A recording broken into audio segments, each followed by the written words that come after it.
దేశం గర్వపడాల్సిన సమయం. అదే సమయంలో మనం సిగ్గుపడాల్సిన సమయం కూడా. కొరియాలోని గుమి స్టేడియంలో వర్షం కురుస్తుంది. స్టేడియం మొత్తం ఖాళీగా ఉంది.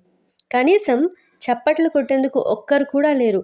అలాంటి చోట మన తెలుగు అమ్మాయి జ్యోతి ఎర్రాజీ ఉరుములా దూసుకుపోయింది.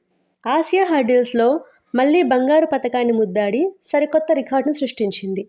దేశం గర్వించేలా త్రివర్ణ పతకం ఎగరవేస్తూ ఆ ఖాళీ స్టేడియంలో ఆమె నిశ్శబ్దంగా కన్నీళ్లు పెట్టుకుంది. కేవలం 12.96 సెకండ్లలోనే తన లక్ష్యాన్ని చేరుకొని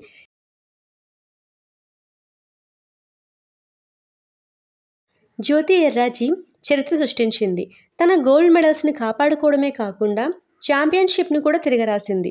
మన ఆంధ్రప్రదేశ్ గడ్డపై పుట్టిన ఈ అమ్మాయి ఎన్నో కష్టాలను ఎదుర్కొని ఈ స్థాయికి చేరింది. కానీ గెలిచినప్పుడు పక్కన ఉండి అభినందించాల్సిన జనం లేకపోవడంతో ఆమెను తీవ్రంగా కలిచివేసింది. క్రికెట్ ఆడిన వారు మాత్రమే క్రీడాకారులు కాదు.